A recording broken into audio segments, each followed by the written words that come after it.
दोस्तों, आपका स्वागत है। यह कहानी जॉन ऑटवे और साथियों के जीवन और मौत के संघर्ष की कहानी है। 2011 में आई इस मूवी का नाम है द ग्रे।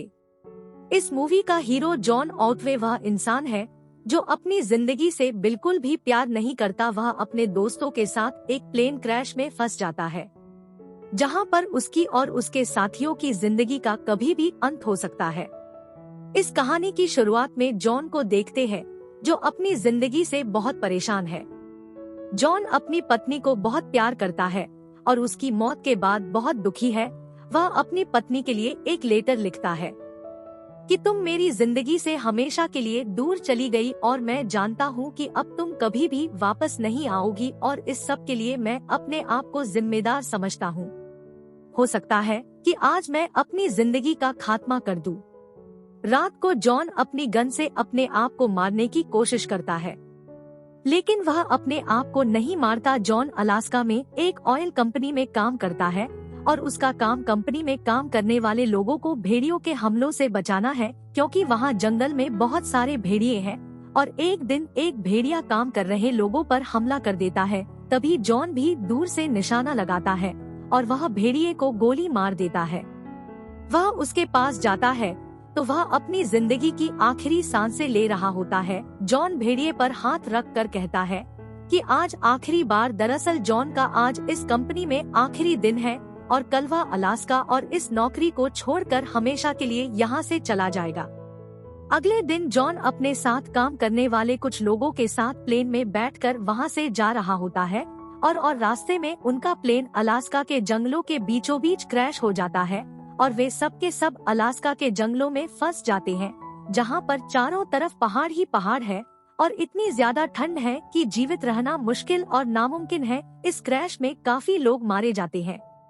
जॉन सबको बोलता है कि हमें आग जलानी होगी, रात हम यहीं पर गुजारेंगे और कल सुबह हम यहाँ से आगे का सफर तय करेंगे, क्योंकि यहाँ पर हमें कोई भी ढूंढने आने वाला नहीं है और अगर वह आना भी चाहे तो भी वह हमें यहाँ पर ढूंढ नहीं पाएगा। रात को सब लोग आग जलाने की कोशिश कर रहे होते हैं। तभी एक भेड़िया जॉन के ऊपर हमला करता है और उसके पैर को जख्मी कर देता है और जॉन समझ जाता है वे सब लोग अब भेड़ियों के इलाके में है, चाहे वो लोग ठंड से बच भी जाए।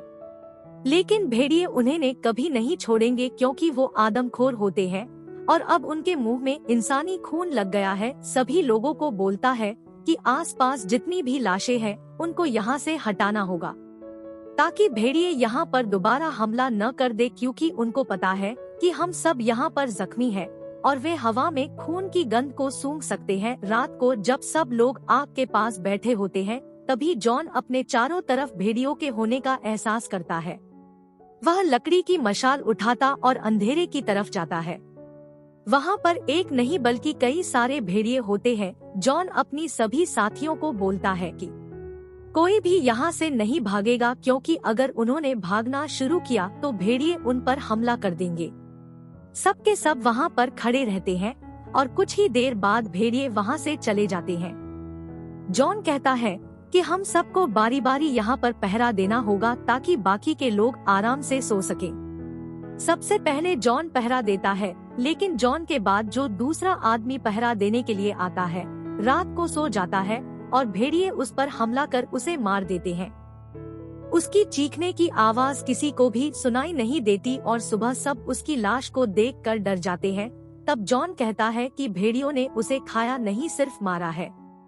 दूसरे लोग पूछते कि उन्होंने ऐसा क्यों किया। जॉन बताता है, हम यहाँ के नहीं हैं, इसलिए भेड़िए हमसे डर रहे हैं, हम उनकी जान के लिए खतरा है और अब उन्होंने इंसानी खून को चख लिया है, इसलिए दोबारा हम पर हमला करेंगे। उन्हें यहाँ से बहुत दूर पेड़ दिख रहे होते हैं और जॉन सबको कहता है कि हमें जल्दी से जल्दी वहाँ तक पहुँचना होगा, क्योंकि अगर हम यहाँ पर रहे तो भेड़िए नहीं छोड़ेंगे।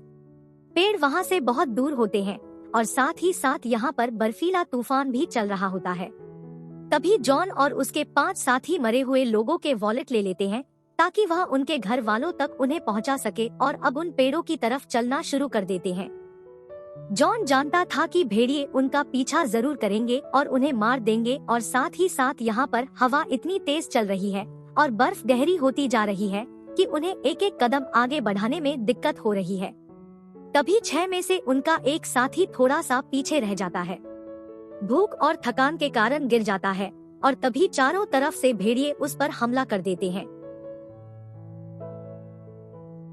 वह अपने साथियों को आवाज देता है, लेकिन जब तक जॉन और उसके बाकी 4 साथी उस तक पहुंचते हैं, भेड़िए उसे भी मार देते हैं और अब सिर्फ 5 लोग बचे हैं और भेड़िए उन पर कभी भी हमला कर सकते हैं, क्योंकि भेड़ियों को उनकी मौजूदगी अपने इलाके में बिल्कुल भी पसंद नहीं थी। सब के सब साथी जॉन को बोलते कि हमें वही प्लेन के पास रुकना चाहिए था, वहाँ पर हम सब सुरक्षित हैं और हमें पता भी नहीं कि यहाँ से पेड़ कितनी दूर है। लेकिन सब लोग गिरते पड़ते पेड़ों की तरफ चलने लगते हैं। धीरे धीरे शाम होना शुरू हो जाती है और तभी यह देखते हैं कि भेड़िए उनकी तरफ भागते हुए चले आ रहे हैं। ये सब के सब नीचे की तरफ भागना शुरू करते हैं और यह पांचों गिरते पड़ते पेड़ों तक पहुंच जाते हैं। यहाँ जल्दी से अपनी चारों तरफ आग जला देते हैं ताकि भेड़िए उन पर हमला ना कर सके। जॉन सबके लिए एक एक लकड़ी की स्टिक बनाता है, जिसके आगे वह कारतूस लगा देता है और वह कहता है कि जब भी भेड़िए तुम्हारे बहुत नजदीक हो तो इससे उन पर हमला करना, वह भाग जाएंगे। यह जरूर काम करेगा। इनका एक साथी जिसका नाम दियाज है और वह जॉन की इस बात पर विश्वास नहीं करता। दरअसल उसे जॉन की किसी भी बात पर विश्वास नहीं होता और वह शुरू से ही जॉन के खिलाफ था। वह कहता कि तुम्हारी वजह से हम सब एक साथ ही मर जाएंगे, हमें प्लेन में ही रहना चाहिए था, और जॉन को उल्टा सीधा कहना शुरू करता है। दोनों के बीच में बहस शुरू हो जाती है। दियाज अपना चाकू निकाल लेता और जॉन पर हमला कर देता है, लेकिन जॉन उसे जमीन पर गिराकर पूरी तरह से कंट्रोल कर लेता है और तब हम यह देखते हैं कि उनके सामने एक भेड़िया होता है।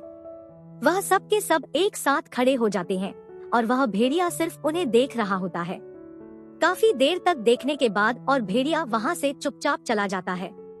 जॉन बताता है कि इसे उसके साथियों ने ही यहाँ भेजा था। दरअसल भेड़िए हमेशा झुंड में शिकार करते हैं और उनका ब्रेन बहुत शार्प होता है।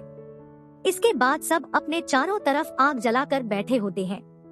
तभी एक भेड़िया दियाज के ऊपर हमला कर देता है, लेकिन इस सब मिलकर उस भेड़िए को मार देते हैं और अब उनके पास खाना भी है।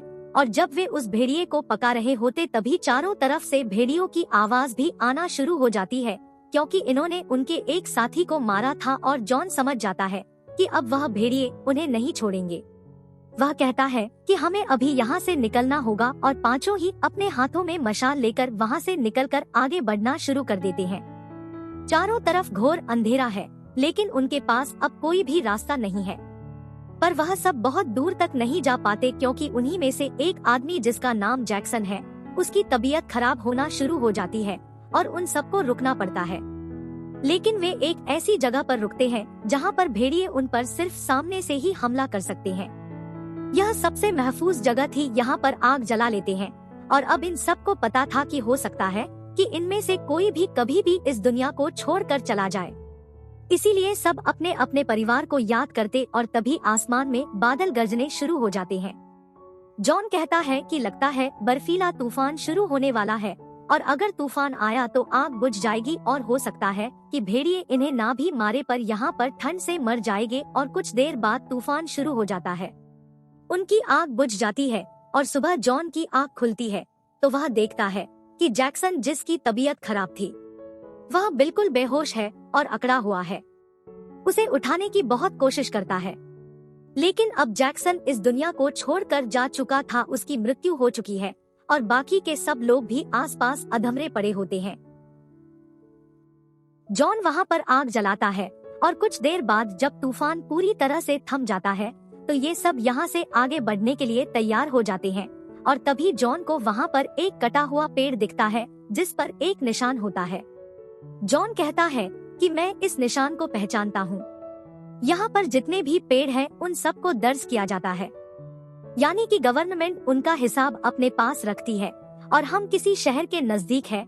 और तभी इन्हें यहाँ पर पानी की आवाज भी आती है और जब यह पानी की आवाज की तरफ बढ़ते हैं तो यह देखते हैं कि इनके आगे एक बहुत गहरी खाई है, यानी कि अब यहाँ से आगे नहीं जा सकते और यह खाई इतनी गहरी है कि इसे पार नहीं कर सकते और पीछे भी इनके पास जाने का कोई रास्ता नहीं है।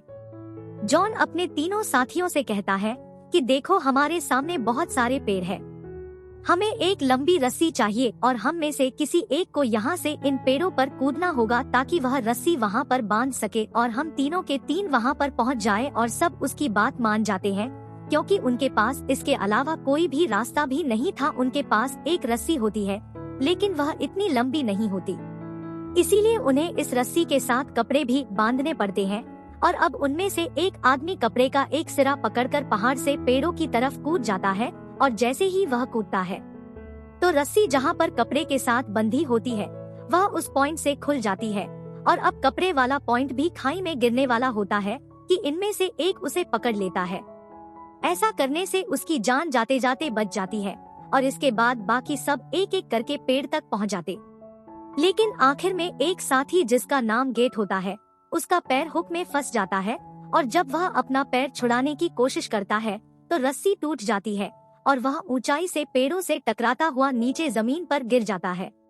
वह बुरी तरह से जख्मी हो चुका है और उसे बेहोशी में अपनी छोटी सी बेटी दिखाई देती है, जिससे वह बहुत प्यार करता है। उसकी बेटी कहती है कि डैडी आई लव यू, और तभी वहाँ पर बहुत सारे भेड़िए भी आ जाते हैं।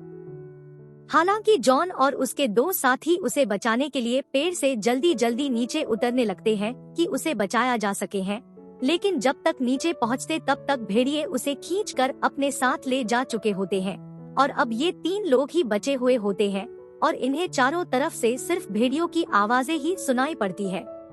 दरअसल वह किसी भी कीमत पर इन सब को मारना चाहते हैं। अब बचे तीनों यहाँ से आगे बढ़ते और नदी तक पहुँच जाते हैं, लेकिन उनके साथ जो दियाज है उसके पैर में मोच है। वह ज्यादा चल नहीं सकता और हार जाता है। वह जॉन और हेनरिक को बोलता है कि मैं यहाँ से आगे तुम्हारे साथ नहीं चल पाऊंगा। जॉन और हेनरिक उसे समझाने की कोशिश करते हैं, लेकिन दियाज कहता है कि मैं हार गया, मैं आगे नहीं चल सकता क्योंकि मेरे पैर में बहुत ज्यादा दर्द है। फिर उन्हें कहता है कि वैसे भी वापस जाकर मैं क्या करूँगा, वहाँ पर मेरा कोई भी इंतजार नहीं कर रहा। मैं पूरे दिन बार में पड़ा रहूंगा, रात दिन दारू पीऊंगा, इससे बेहतर जगह मुझे और कहीं भी नहीं मिल सकती। दरअसल दियाज ने अपनी मौत को एक्सेप्ट कर लिया था, इसीलिए अपनी जिंदगी की आखिरी सांसें इस खूबसूरत वादियों के बीच में लेना चाहता है। जॉन और हेनरिक भी उसे उसकी किस्मत पर छोड़कर वहाँ से चले जाते हैं। जॉन और हेनरिक नदी के किनारे आगे बढ़ रहे होते हैं और तभी वह देखते हैं कि उनकी तरफ भेड़िए आ रहे हैं। वह दोनों यहाँ से भागना शुरू करते हैं और तभी हेनरिक नदी में गिर जाता है, लेकिन नदी का बहाव बहुत तेज होने के कारण हेनरिक बहाव में बह जाता है। जॉन उसे बचाने के लिए नदी में कूद जाता है। हेनरिक एक पेड़ से टकराता है, उसका पैर पेड़ के नीचे फंस जाता है। अब उसका सर पानी के अंदर होता है। वह बाहर आने की कोशिश करता है पर नहीं आ पाता। जॉन उसे बचाने की कोशिश करता है और उसे कहता है कि तुम हिम्मत मत हारना, मैं तुम्हें यहाँ से निकाल लूंगा। पर जॉन की उसे निकालने की कोशिश बेकार साबित होती है और वह हेनरिक को बाहर नहीं निकाल पाता और हेनरिक की भी मृत्यु हो जाती और अब जॉन अकेला बचा हुआ है। वह पूरी तरह से हताश हो चुका है क्योंकि वह बहुत थक भी चुका था और वह आकाश की तरफ ईश्वर को देखते हुए कोसता है कि मैं मजबूर हूँ, लाचार हूँ, मैं कमजोर हूँ, तुम मेरी मदद क्यों नहीं करते, मुझे अपना एहसास कराओ। लेकिन उसे कुछ भी एहसास नहीं होता और जॉन कहता है कि मुझे अपनी मदद खुद ही करनी पड़ेगी और वह अब अकेला ही यहाँ से आगे का सफर तय करेगा। लेकिन वह बहुत ज्यादा दूर नहीं जा पाता क्योंकि उसे हाइपोथर्मिया हो जाता है और वह वहीं पर एक जगह बैठ जाता है। उसके पास जितने भी मारे हुए लोगों के वॉलेट थे वह सब के सब बाहर निकालता है। वह उन सबकी वॉलेट्स को खोलकर देखता है और उसमें उनके परिवार वालों की फोटो होती है और तभी वह अपने चारों तरफ भेड़ियों को पाता है। उसे मारना चाहते हैं और इसके बाद वह अपना वॉलेट निकालता है। उसमें उसकी पत्नी की फोटो होती है और उसे अपनी पत्नी अपने सामने दिखाई देती है। वह उससे कहती कि तुम कभी भी हिम्मत मत हारना। दरअसल में उसकी पत्नी की बीमारी के कारण मृत्यु हो गई थी और इसीलिए कहानी की शुरुआत में वह अपने आप को मारने की कोशिश करता है क्योंकि वह अपनी पत्नी से बहुत प्यार करता था। अब जॉन अपने एक हाथ में चाकू बांध लेता और दूसरे हाथ में बहुत सारी छोटी छोटी बोतलों को तोड़कर बांध लेता है ताकि उसके हाथ अब हथियार बन जाए। उसके सामने खूंखार भेड़िया और जॉन को अपने बचपन की याद आती है। जहाँ पर उसे उसके पिता की लिखी एक कविता दिखाई देती है और इसमें लिखा होता है कि मुझे अपनी आखिरी लड़ाई एक बार और लड़नी है, मुझे सब कुछ अच्छी तरह याद है, या तो आज मैं बच जाऊंगा या फिर हमेशा के लिए इस दुनिया से चला जाऊंगा। और इसके बाद भेड़िए और जॉन एक दूसरे पर हमला करते हैं। भेड़िए अपने दांतों से जॉन को काटने की कोशिश करता है, जॉन भी उस पर चाकू से हमला करता है और अंत में यह दिखाया जाता है कि भेड़िया जमीन पर बुरी तरह से घायल होकर पड़ा है और अभी भी सांसें ले रहा है और उसके ऊपर जॉन पड़ा होता है। लेकिन हमें यह समझ में नहीं आता कि जॉन अभी जिंदा है कि नहीं, और इसी के साथ इस कहानी को खत्म कर दिया जाता है। दरअसल इस कहानी को लेखक यहीं पर छोड़ा देता है कि आप इसके आगे क्या सोच सकते हो। क्या जॉन की जीत होती है? क्या भेड़िए उसे मार देता है या जॉन भेड़िए को मार देता है? दोस्तों, इन दोनों की लड़ाई में हार जीत तो होनी ही थी, लेकिन सबसे बड़ी जीत तो मन की जीत है। एक पुरानी कहावत है, मन के हारे हार है और मन के जीते जीत। जो इंसान अपने मन से हार जाता है वह जिंदगी में कभी भी जीत नहीं सकता, और जॉन अपने मन से जीत गया था, इसीलिए उसने भेड़िए से लड़ाई की। यह कहानी यहीं पर खत्म होती है। दोस्तों, आप अपनी राय कमेंट में बताना। आपका दिन शुभ हो।